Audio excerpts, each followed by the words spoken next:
coming to the first Sustainability Speaker Series presentation. What was the first one? Well, of 2017. Oh, okay. We've had a whole fall semester of really awesome speakers, but we're going to kick it off today with an awesome one as well with Mr. James. I'm Michelle Aronson. I'm the Sustainability Coordinator and the Garden Manager here at Westmont and for Dining Services. So this series is a joint collaboration between the Garden Club and the Gady Institute. And we're really just hoping to foster more conversation and engagement around sustainability here at Westmont. So these presentations are really setting the stage for the conversation on the liberal arts, which is focused on liberal arts for a fragile planet, which will be happening this March, hosted by the Gady Institute. So today I'm really excited to introduce Dr. James Rogers, who's the founder and CEO of Apeel Sciences. James received his undergraduate degrees from Carnegie Mellon in materials science and engineering, as well as biomedical engineering, and he received his Ph.D. in materials from UCSB. His doctoral research won the 2012 Frank J. Madden Jr. Award for Polymer Physics. No big deal. Which is the premier polymer physics prize in the United States. I don't even know what that means, but it sounds impressive. We don't have to talk about it. James is also a graduate of UCSB's Technology Management Program, and he also holds a master's in economics. So drawing from his research, James has founded Apeel Sciences to help provide a new organic technology solutions for sustainable agriculture. Today, James guides corporate strategy and oversees the company's research and development efforts. I should note that there are a few Westmont graduates that actually work at Apeel, and my husband Matthew also works there as well. So just on a personal note, it's been really awesome to just watch James and the team over at Apeel just grow this amazing company, and I'm really excited to see what happens in the next few years, and just really thrilled that you're here today. So thanks, James. Thanks, Michelle. So just piling onto that, I mean, that's really the main reason that I wanted to be here today, to chat with you guys, is that we're a growing company, and it took me all of about 4 minutes to get here from our office downtown Santa Barbara. So I think we've got 30 open job specs right now, and we've got, I think, at least 12 or 15 interns right now. So we're always hiring. We're always just looking for smart people to help with what we're doing.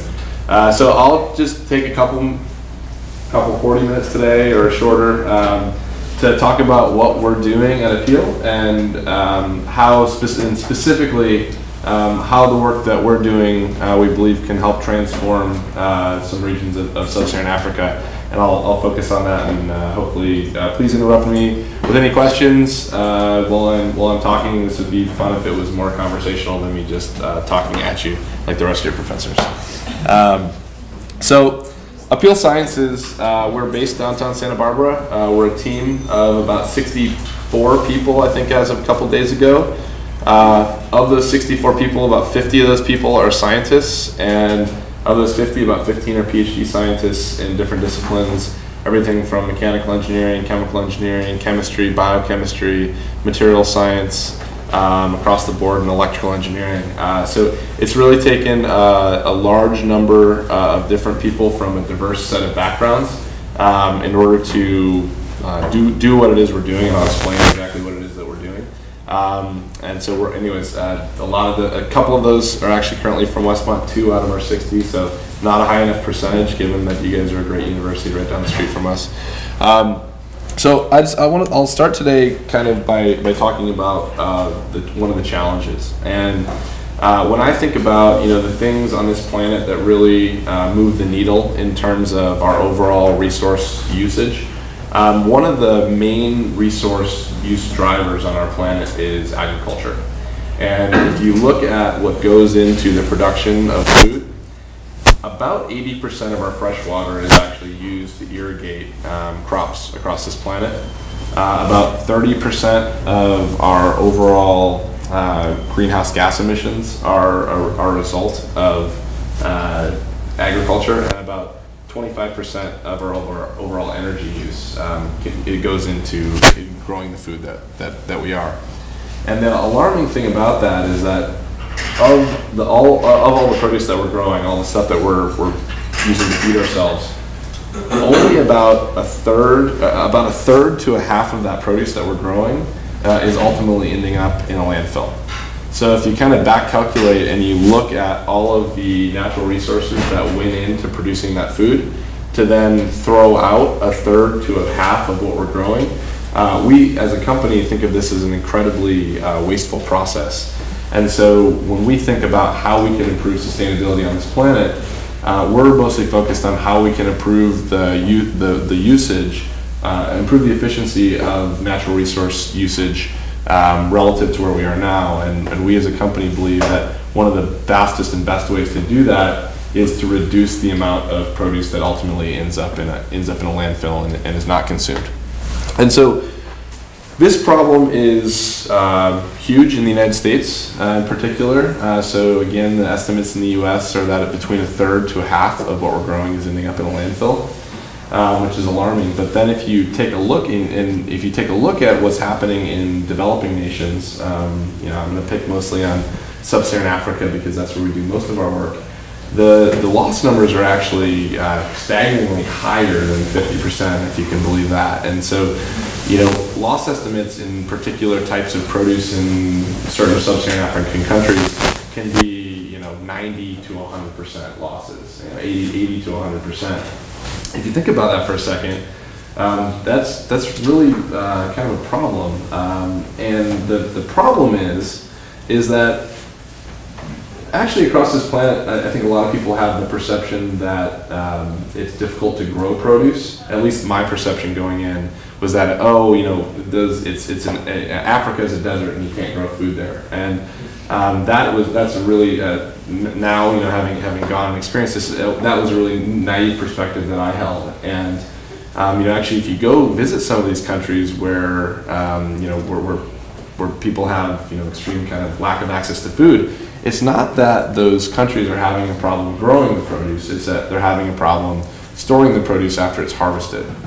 And that's because all fresh produce is seasonal and it's also perishable, meaning that it's either feast or famine. You're either in season and you've got more mangoes than you could possibly eat, or you're out of season and you have absolutely no mangoes that you could possibly eat. And so it's this kind of feast or famine problem where, again, you're either eating or you have no access.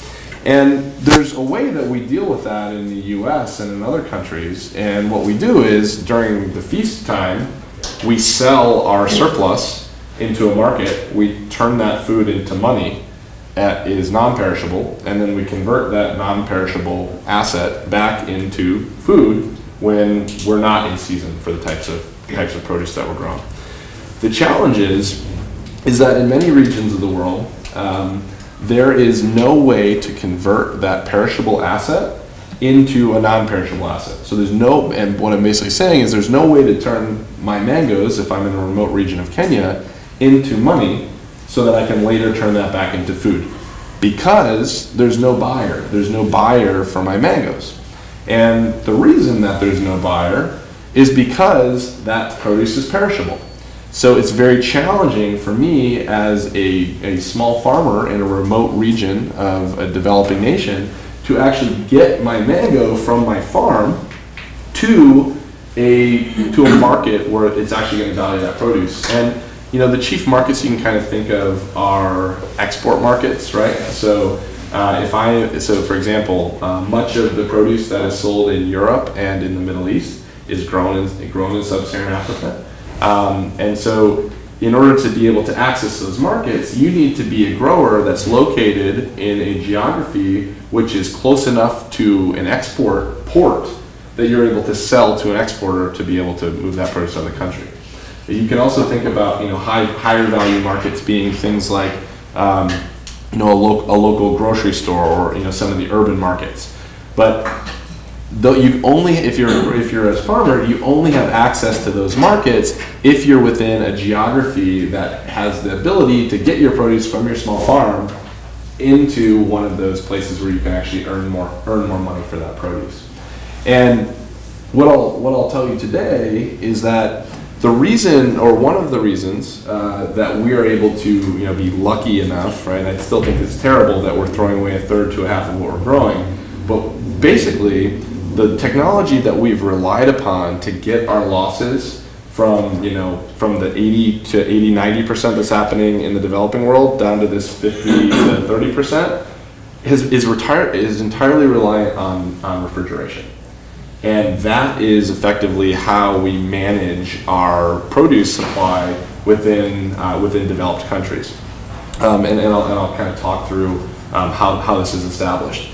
But one of the key points that I want to point out here before I go too much farther is that the leading causes, the things that, so if you dig into and you start to understand, okay, well, if it's either feast or famine and we're not actually having a problem growing the produce, we're having a problem storing the produce, well, what are the main contributors? What are the things that really contribute to spoilage? And then how might we address those? And I'll tell you a little bit about how our company is trying to do that. And one of the two leading causes of spoilage, a spoiler alert, no pun intended, are water loss and oxidation. And so that means water evaporating out of the produce, and that means oxygen getting into the produce.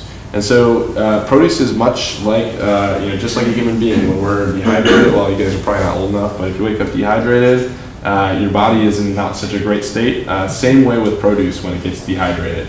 It's not able to protect itself as if it would normally if it was healthy. Similarly, right, once you disconnect the fruit from the plant, there's all of this oxygen that's getting into the fruit and causing oxidative damage to the fruit, which eventually causes it to decay.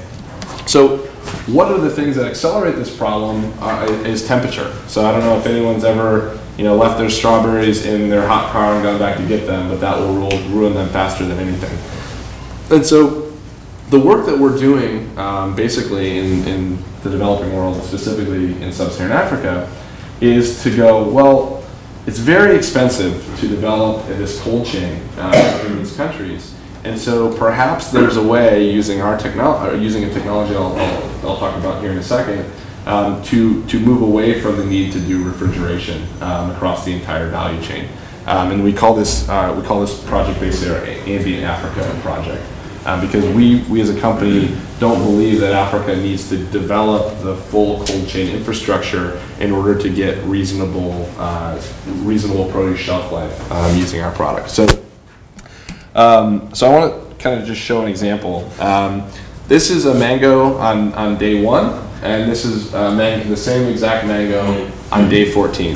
Does anyone can anyone give me a guess as to what the value of the mango on the left is relative to the economic value of the mango on the right, just in terms of a ratio? Any guesses? So I didn't want to quite use the infinite ratio, so it's not quite 0, but getting pretty close. Does anyone else have a guess? 30 to 1. It's about 10 to 1. So it's about 10%. And so if you think about this, right? Imagine you're a smallholder farmer in a remote region, let's say Machakos in Kenya, and I have a mango on day 1, and that mango is worth 30 shillings that day. And by the time it gets to my export market, 14 days away, my mango is now, it can't be exported, it's not a high quality product, no exporter is going to want to take it. Now it can only go into the juice market. And when I sell into the juice market, I can only get 1/10 of the value. I put exactly the same labor into that piece of fruit, but given the time requirement to get my mango from my farm to the exporter, by the time it arrives there, it's only worth 1/10 of that value. You can imagine that this is really, really problematic. But this is just the reality. And this isn't just the case for mangoes. This is a case for essentially all crops, but they kind of have, they each have their own kind of shelf life associated with them. And so as a company, we don't have infinite resources, or at least not yet. And so we've decided to focus on very particular subsets of crops that we think are very important to different groups in different regions within sub-Saharan Africa. And so the ones I'll just talk about briefly today are the cassava root. Does anyone know what cassava is? That's a good table, all right. Why are all the cassava people clustered together? Did you guys do a project on this? We just got back from all right, cool. All right, so you know all about Matoke. Yeah, all right, you guys have been out there. Fantastic. Okay, cool. So cassava is a really interesting crop. I won't belabor this too much other than you guys should take a look at it. One of the things that's kind of fast, so I'm not a food, was never a food person. I obviously eat a lot, but I never knew a lot about food. So what was really interested me throughout this process of learning about our food system and what's going on in the world is that every culture kind of has their own starch source that they prefer. In the U.S., we've got bread, right? We really like wheat. You know, in Latin America, Mexico, right, it's all about, corn. In Asia, right, people are predominantly rice. Every kind of different culture has a different key starch source that they use, and it's really cultural. Well, the challenge is that in sub-Saharan Africa, it's a semi-tropical climate, and so most of the grains that we rely on in other kind of temperate climates don't grow very well there, so you get very low yields. Well, cassava is a really interesting crop because rather than growing as a grain above the surface of the earth, it grows as a root, and it stores its starch in a root down below the surface of the earth. And it's a really interesting crop because it grows in very impoverished soils with very few inputs required. You can basically stick an old stem in the ground, and it will regenerate within about 9 months, and you harvest those roots. So it is the most dominant starch source in most sub-Saharan African countries. For example, it's the main carbohydrate source in Nigeria, which is about 180 million people, if you can believe it. The problem is that as soon as you harvest that cassava root, you have between 24 to 48 hours before it spoils from a process known as post-harvest physiological deterioration. And so the challenge now becomes is if I am a smallholder farmer and I want to, grow cassava commercially in order to be able to get this into a market, I have to be within 2 days of a market. I have to be basically, the only guys who are able to grow cassava commercially and sell it, unless they're going to process it for their immediate use, are going to be the guys who are located within 2 days of a cassava processing facility. You can imagine that greatly limits the possible geography or the possible guys who are able to sell into that market. So in the same way that cassava has an extremely short perishability, when you don't have refrigeration, tomatoes are also extremely perishable. You guys have probably experienced this as well. Bananas or matoke, also highly perishable, about 4 days. And then mangoes, they're actually a little luckier. You get about 7 days before perishability. And so again, I want to go back to this idea that the value of my product is constantly diminishing. And so unless I'm located within a relatively short window, if I'm this farmer kind of sitting in the middle here, if my processor is more than 2 days away, I have effectively, it's like I didn't even grow anything because it's going to spoil by the time it gets there. I'm going to earn no economic value. The same thing, for tomato processors. They're processing stuff into tomato paste the same way that we do here. Matoke can be the same way, and then mangoes, the example I gave, about being able to get to an exporter, right? So it's all about being able to take that perishable commodity, turn it into a non-perishable item, money, and then turn that money back into food in the off season. So if you're a farmer here in the middle, and this is supposed to kind of represent time, and I'm this you guys are way too skinny for me, but I'm this guy in the middle here, and I'm trying to get to this fresh market. I don't have access to that market if I'm in sub-Saharan Africa. How do we bridge that gap in the U.S.? Because certainly this is happening all the time in the United States as well. Well, I already kind of gave you the answer, but the way that we do that here is that we've installed this entire cold chain. And the installation of a cold chain basically means that the produce is going to enter into a refrigerated unit, and it's going to stay in a refrigerated unit effectively all the way until it reaches you at home, until it probably goes into your refrigerator, and that is the cold chain. But this is actually a really, really expensive operation, both from the capital expenditures necessary to actually build the equipment to do this, and from the continued energy use required to power these refrigeration units. And so if we walk through, the life of, for example, a strawberry will come out of the field, it's still warm, and kind of an interesting rule of thumb is that for every 10 degrees Celsius you drop the temperature of a piece of fruit, you cut the respiration rate of that fruit by a factor of 2. So every time you cool it down by 10 degrees Celsius, the fruit starts breathing basically at half the rate. And you can think of a piece of fruit as only getting a certain number of total breaths in its entire life. And so the way that we do this now, the way that we slow down the breathing is to slow down the temperature. You cool down the temperature, and now the breathing becomes slower, and so the overall longevity of the fruit is much longer. So you bring fruit in from the field, you try to pull the heat off of it as rapidly as possible. Actually, this is why your strawberries and those clamshells and most of your stuff have the little slits in them. Have you guys noticed that and maybe wondered why they've got those little holes in them? Well, the reason they have those little holes in them is because the way that they cool them is they put them inside packing houses. They put a tarp over the side in a refrigerated room, and they pull vacuum out the back end, and it pulls all the cold air down through all the berries and out the back of the room. And so it's actually designed to help accelerate the rate that you cool berries. So you bring the fruit in, you design your whole packaging, etc., so that you can assist with the cooling. Goes into this packing house, gets pre-cooled, then it's going to go into cold storage and sit around, then it's going to get trucked by refrigerated transport, then it might get into a refrigerated or modified atmosphere shipping container, then it's going to go back into cold storage when it arrives at where we want to use it, for example, a distribution center for a Walmart or some other retail location. Then you're going to go back onto another refrigerated truck, and then you're going to go to the retail shelf where it's also refrigerated, and then it's going to go home in your car and probably go back in your refrigerator.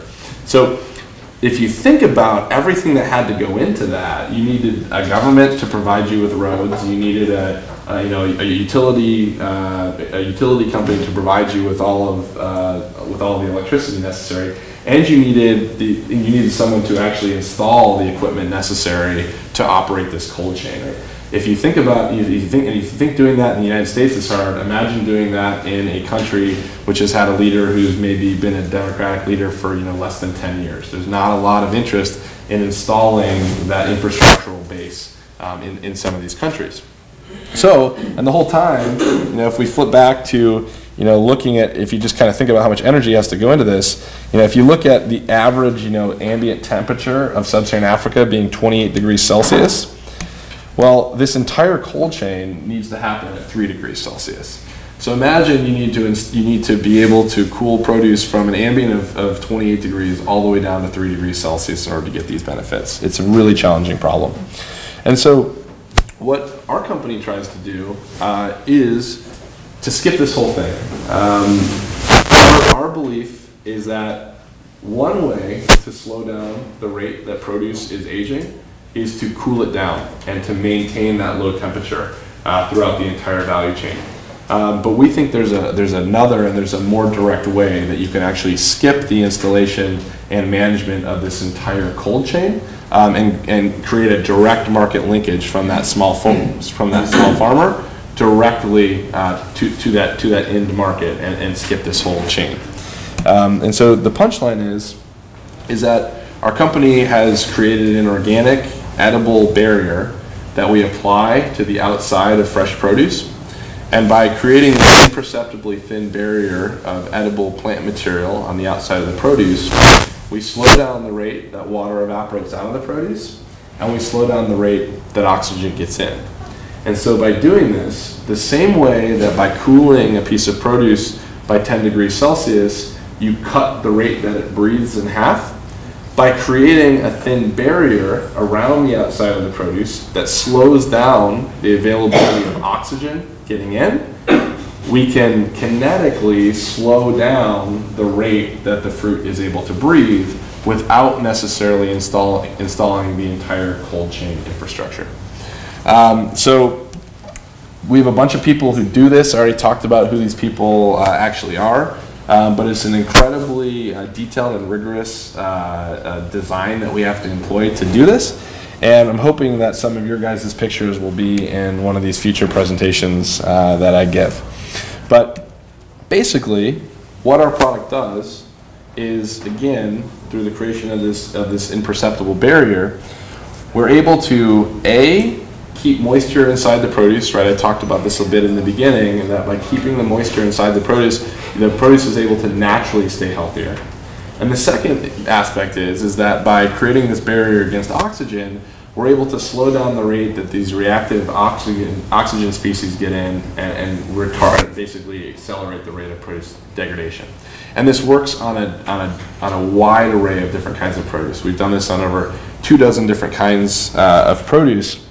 And what we think, what we're hoping to facilitate by doing this is to let Africa or sub-Saharan Africa, regions of it, completely skip the installation of the infrastructure necessary to manage a cold chain, and allow them, in the same way that people in sub-Saharan Africa skipped the installation of landline telephones and went direct to cell phones. We think that this technology can be used to power an ambient Africa, where we don't need to actually rely on governments to build the infrastructure necessary to manage a cold chain, which could help bring that population into prosperity. And so the way that we think about doing this is it has to be really lightweight and really distributable. And so we've designed something that looks kind of like a sugar packet. You can see them here, but they're about the size of a sugar packet, and they contain our materials, so they're lightweight, they're very low cost to distribute. We can distribute them to really remote regions, and you can kind of think about them like a little refrigerator in a packet that you don't have to plug in. So this is what a cassava root would look like if it had deteriorated from PPD. Basically, this is a wounding root. I won't go too much into the physiology. If you guys want to learn about an interesting plant, learn about cassava, but I won't go too much into the physiology. But basically, with our products now, we can double the useful storage life of a cassava root. And adding 2 days doesn't sound like much, unless you're the guy who's processing cassava and you go, wait a minute, now I've got 4 days to deal with this instead of 2 days. That changes the whole way that you're able to think about establishing your business, and I'll talk about that again in a second. The cassava is really hard to image internally because most of the degradation happens internally. So I'll show you some examples of how well this works on different kinds of produce you guys see every day. So in all these situations, the one on the left is untreated and the one on the right is treated with our product. So we can get about 5 to 7 extra days of yellow time out of a banana.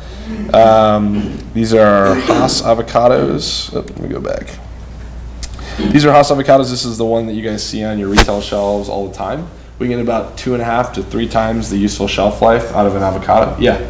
So does it affect the taste of the fruit at all? So the key is there's a window. Okay, so fruit. So our ambient oxygen concentrations are about 20.5%. Most fruit, because our oxygen levels have fluctuated throughout the development, throughout time, most fruit is capable of continuing its normal development down to about 3% availability of oxygen. And so you're able to throttle down the availability of oxygen to about that threshold. If you go lower than that threshold, you'll create off flavors inside of the fruit. But within a window, basically, which is a very significant reduction to go from 21% down to 3%, you can have zero impact on the flavor other than maintaining more of the natural flavor of that fruit relative to one that has not had our product applied. Okay. So we do all of the organoleptic testing, which accompanies these things. But one of the nice things about most kinds of produce is actually how it looks is a good representation of how it tastes. So these are just meant to be visuals. So these are mangoes. The one on the left is untreated, the one on the right treated our product. And this is actually run at ambient temperature on a time-lapse system that we currently operate in Nairobi, Kenya right now. Yeah? I just have a question. Do you dissolve it in water first before administering it? Yes. Yeah, exactly. Exactly. And it's a really important question because, you know, it's like, oh, well, what kind of availability do some of these smallholder farmers have to clean water? Mm-hmm. And there are actually things like tricks, like we can add, for example, citric acid to our solutions to help sterilize the water, et cetera. We've actually found excellent efficacy even with like pond water sources. But it is definitely a consideration in terms of the product design. In the U.S. and we don't have any of those kind of concerns, but it's really an interesting problem. How do you make it as robust as possible for people who have least access to information and resources? Yeah. Is it literally a thin coat over the fruit, or does it actually get absorbed by the fruit? It's literally a barrier that is around the outside. There's no penetration into the fruit. It's an incredibly thin and small amount of material. Yeah. Besides the taste, does it preserve the nutrients of the fruit? Because I know even organic or with GMO or processed, even the transportation, they lose nutrients. Like, how does your product? So the reason that they lose nutrients is that fruit, once you pick it, is still alive. Yeah. Right? The cells inside of there are still alive. and they don't actually know they've been picked, right? And their little cell inside of, for example, mango, they have no idea that they've been picked. All they know is that all of a sudden, man, all these nutrients that I was getting dumped in from the leaves, I'm not getting those anymore. I must be under stress. And so all those reserve materials that I built up inside of the cell, which are normally starches and sugars and nutrients, all that stuff, I'm going to start burning that stuff as my reserve until I get connected to another nutrient source. And of course, that never happens. And so you're actually losing nutritional quality because the cells inside are cannibalizing themselves. But they cannibalize themselves at the rate, effectively, at which oxygen is available to them. Because when they go through these degradation processes, it's a function of how quickly they can convert this stuff into energy, which is a function of how much oxygen is available. And so just by slowing down the availability of oxygen and maintaining the moisture content in the side of the fruit is under less stress, and hence it maintains more of the nutritional and flavor profile it would as if it were just harvested. So the taste is actually much better preserved when you use a technology like ours relative to even if you were just using refrigeration. These are Forte avocados. These are just a different kind of cultivar relative to Haas. They're less dominant, but again, we can get about 2.5, 3 times the shelf life out of a Forte avocado relative to an untreated one. Green beans, these are super visual, as you'll see, because basically the surface area to volume ratio of a green bean is enormous. And so that surface area is where all of the moisture is escaping from. And so by creating this thin barrier on the outside, we're able to dramatically reduce the rate that water evaporates out of the produce. And then, I love citrus because one of the original ideas for Apeel was that fruit with a peel had a 5 times longer shelf life than fruit without a peel. And so now I like to joke that fruit without a peel has a 5 times longer shelf life than fruit with a peel, which I think is really cute. So I really like that one. And then strawberries, these are just super visual because as this desiccation problem proceeds, once you lose about 6% of the mass of a strawberry, and there's a different threshold for this for different kinds of produce, once you lose about 6% of the mass of a strawberry, you open up these little surface fissures in the outside of the produce, and those are the areas of ingress for bacteria and fungi. And so at that point, it's game over.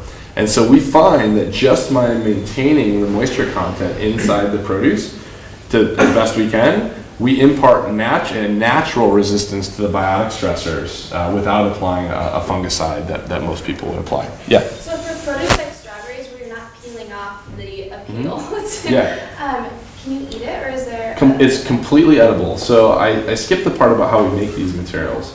So what we do basically is we take uneaten or unused plant material. So stems, leaves, grape skins, orange peels. So in Santa Barbara, we're really fortunate to have, well, you guys shouldn't know this yet, but a number of wineries. And the wineries press grapes and they ferment the juice into wine and then they throw away the grape pressings.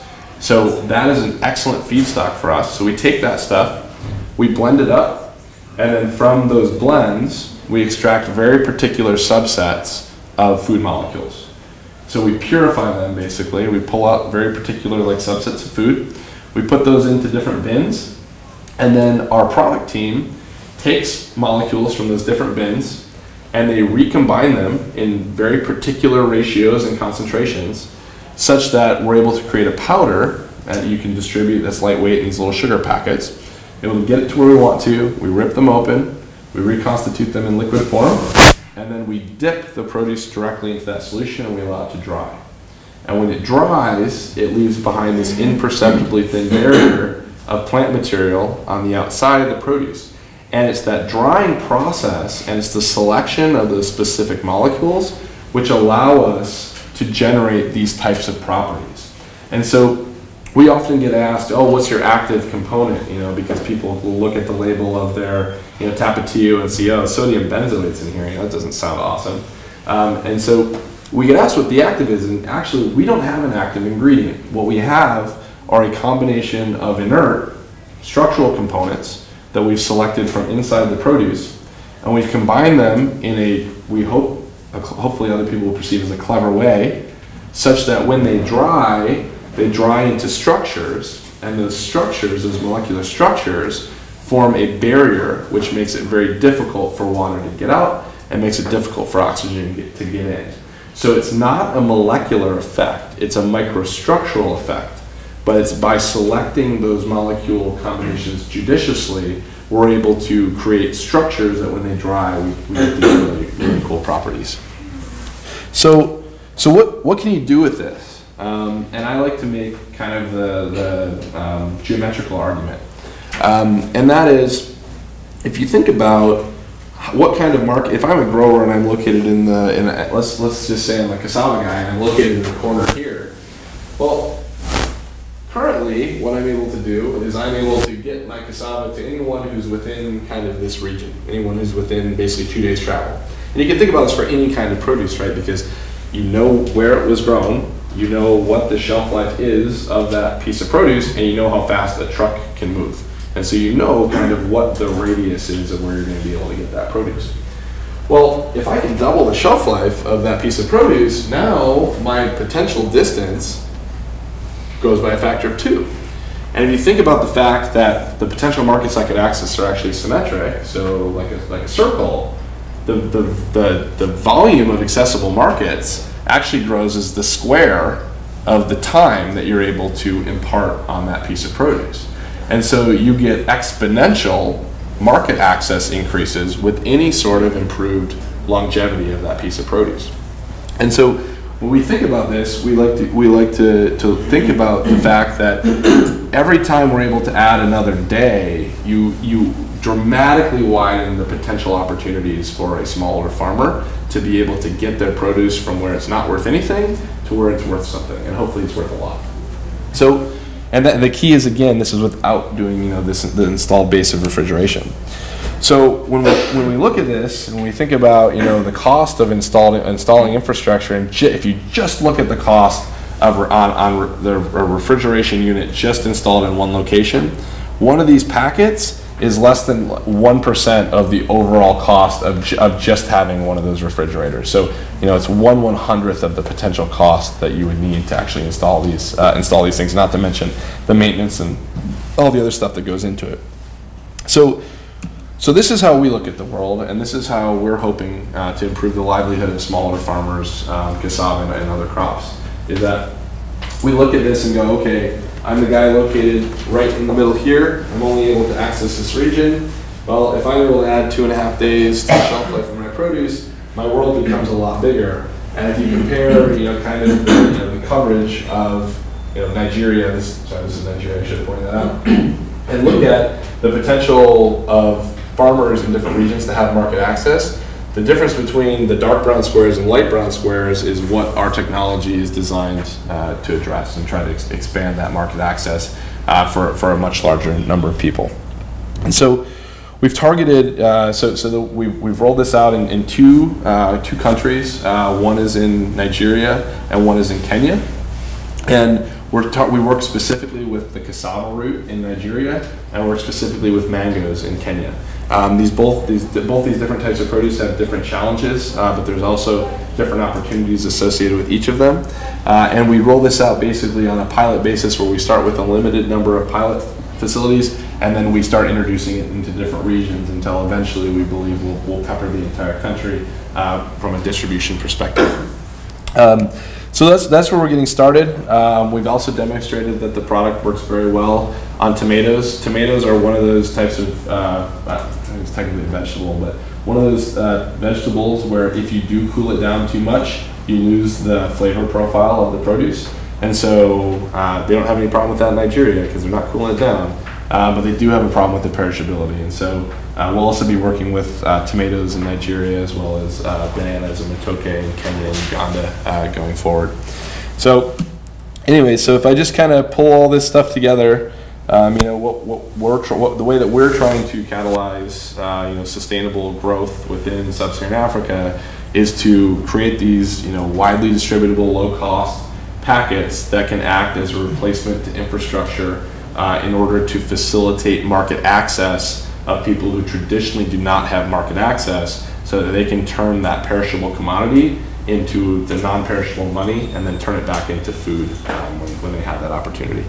So that is what we do. We're very optimistic about the future. I think technology can help us solve a lot of the challenges that we've been left with by previous generations, and we're hoping to solicit some of your guys' help to do that too. But you guys have asked questions throughout, but I'm happy to answer any other questions you might have.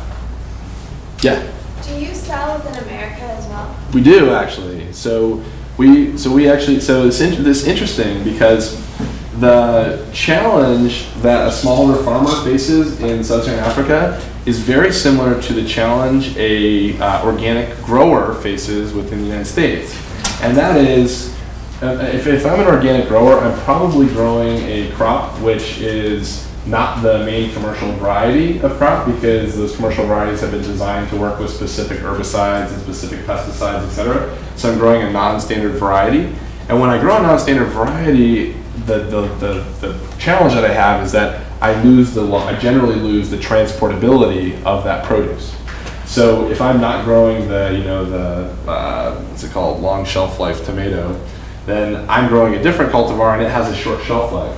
And so I'm an organic grower, I'm following sustainable growth practices. The challenge is my market access is very limited because I don't have the transportability built into what I'm growing.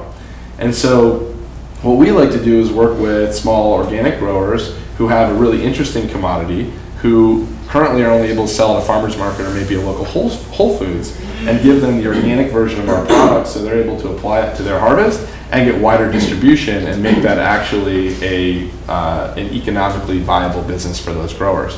And so we have a couple of organic growers in Santa Barbara that are currently using our product. Because it's a relatively small scale, but we've scaled up manufacturing, and you'll start seeing some of the large commercial growing outfits. You'll start seeing some treated produce on retail shelves in the second quarter of this year. Yeah, cool. Yeah. You mentioned with the organic farmers, you have an organic version of this. Mm-hmm. Is that in any way more expensive or different or less effective? If we make, there's different, organic is really interesting to me, because the program was really designed to work with soil health. And so a lot of the organic program is designed around growing practices, not so much around post-harvest practices. And so there are kind of three flavors of what we do. The first is we work with traditional growers who don't care. The second flavor is that we have organic growers who need to use products that are on the OMRI list, the Organic Materials Research Institute, is allowable for use on organic produce. As of next, well, I don't know when the exact date was, but all of our current products are allowable for use on organic produce, and then there's a third flavor of organic where the actual product itself is organic. That is an incredibly challenging prospect because the National Organic Program is set up to help you grow produce, and it's not so much about how you extract materials from produce. And so the only processing aids you're allowed to use if you're going to make an organic, a product, like a bottle of organic product, are water, ethanol, supercritical CO2, and enzymes. And so we've developed a process to actually make our product in an organically permissible fashion, so we can actually say our product is organic, but we do that on very relatively small scales. It's not something that will likely scale outside of the couple of local customers that we work with. Yeah? How much does like one packet, like how much fruit does that affect? Or, like how much? It very much depends. So like, with a sachet like this, it depends on those little things I was showing. It very much depends on A, how we design the packet, and B, what kind of produce you're trying to treat. So if something like that for cassava, a little pouch, I'd have to quickly do the math, could do something like 1/4 of a ton of cassava. So a little bit goes a really, really long way, and that's one of the really key attributes of our technology, is that it's a very, very small amount of material that generates a really significant benefit. Yeah? What's the protocol for things in the market? Like, do they have to advertise that they're using your product? And how is it different in the US and in Africa? Africa's a big place, as you know.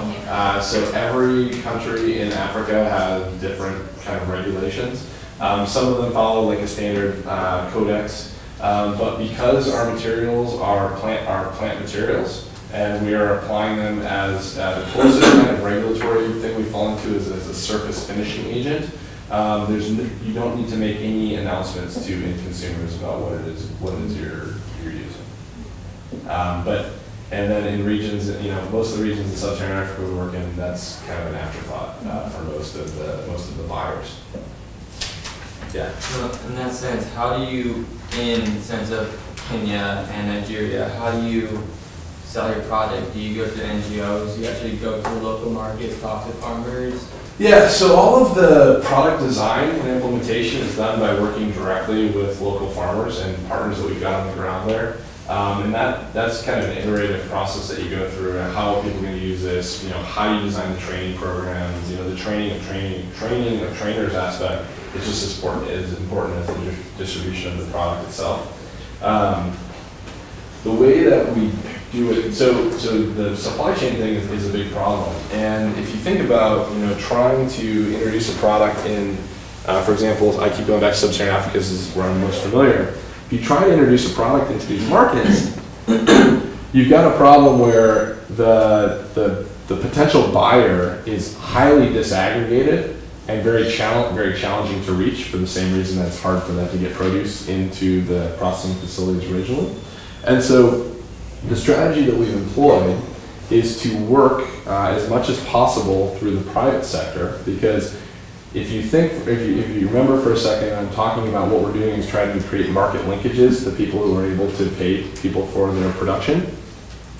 By working directly with processors, the processor, because they have a fixed asset, right? They're boxing as many mangoes as they can to fly them out. They've got a fixed asset. They want that thing to be running as continuously as possible. But the challenge is they're only able to source from within this really narrow geographic region. And so by selling our product directly to processors, they have an economic incentive to distribute the product as widely as possible to potential farmers so that they're able to source produce from those regions. And so we actually rely on commercial interests to help do the distribution for us because it helps their business. And there's a couple of different business models for doing this, but the processor-centered model has been the most effective so far. Yeah.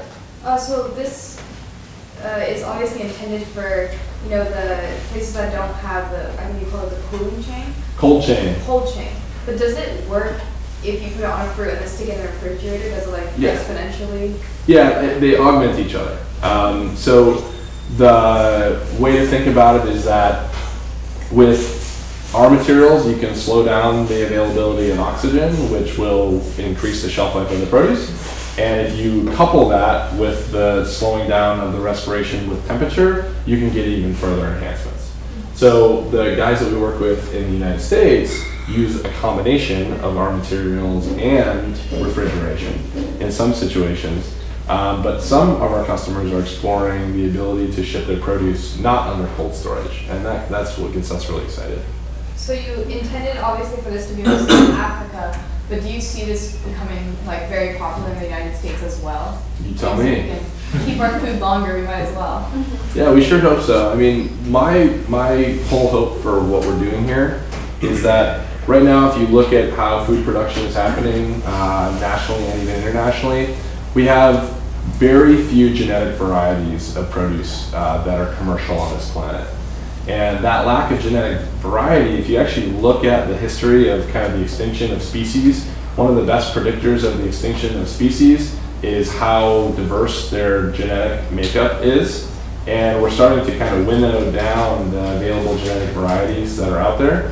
And the reason for this is that a breeding program for a new cultivar is incredibly costly and a very long time cycle. So if I'm at Driscoll's and I want to create a new strawberry, between start and having a commercial variety even ready that I can kick out, it's about an 8-year cycle.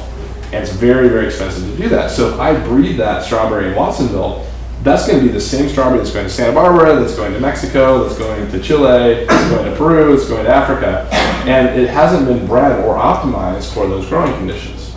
And the reason that they don't replicate the breeding program all over the place is it's very expensive, because what they're breeding for is the transportability. That's the number one thing. Taste and nutrition is down here.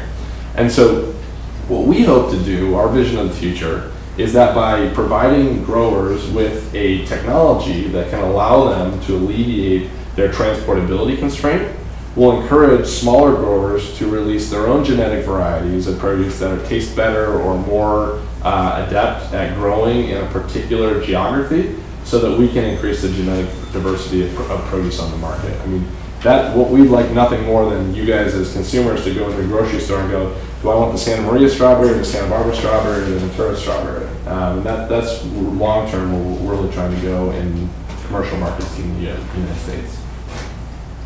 The follow-up question. Sorry. The hat trick, number 3. In the beginning, you mentioned the stat was like about 1/3 of the produce we're going is going to landfill. At least I think you said that was in the U.S. Is that 1/3 just generally going to landfill, or is that food that has gone bad and then gone to landfill, or just wasteful food that we've thrown away in the stores that we just So it's a really good question. So to get a little bit more granular, the estimates are, so 3 kind of parts of the food transport chain. There's the production and transport phase, then there's the retail phase, and then there's you, the end consumer. And spoiler alert, you're the worst. The transport is about 4% losses across all produce. At the retail sector, you're losing between 12 and 15%, kind of across categories. Some categories are much worse, like organic berries. And then you, the end consumer, are wasting a little bit more than a quarter, so a little bit more than 25% of what you're bringing home. And so the problem happens across the chain, and right now, the way that you can address these perishability concerns currently with technology is you put the produce in a temperature and atmosphere controlled box and you ship it. The problem is that will do a great job maintaining the quality of the produce until you open that box. And so if you look at losses as only being 4% during transport, that makes sense, because I can precisely prescribe what the storage conditions are going to be inside that box. But when it gets to the retail shelf, the conditions change, and when it gets to you at the end consumer, the conditions change again. And so, although the transporters have had this modified atmosphere refrigeration technology that allow them to minimize their losses, you don't get the benefit of that as the end consumer. So, what we think is the beauty of our technology is that by applying the product early on in the value chain and creating that modified atmosphere inside the produce, that modified atmosphere travels with the produce through the entire value chain. So you as the end consumer ultimately receive more shelf life for your produce as well. So one of the exciting things that we think you're going to start seeing in the grocery stores when our products are out there in Q2 are that normally your avocados go bad in about 2.5 days after they're ripened. Our avocados can stay ripe for 6 days. So you'll not have the experience, hopefully, of going, oh man, I missed the opportunity to eat that avocado, or it's too late, but rather being able to have that avocado held in its ripened state for a period of a week. We might have time for one more question, and then yeah. one more. So in order to keep the loss to minimum, farmers sometimes use pesticide. So the thing I'm worried about is, the technology can help the fruit to keep fresh to preserve the water from getting out. But will that keep the pesticide from washing it? For example, if we want to wash the fruit, so does it prevent us from the pesticide to get out?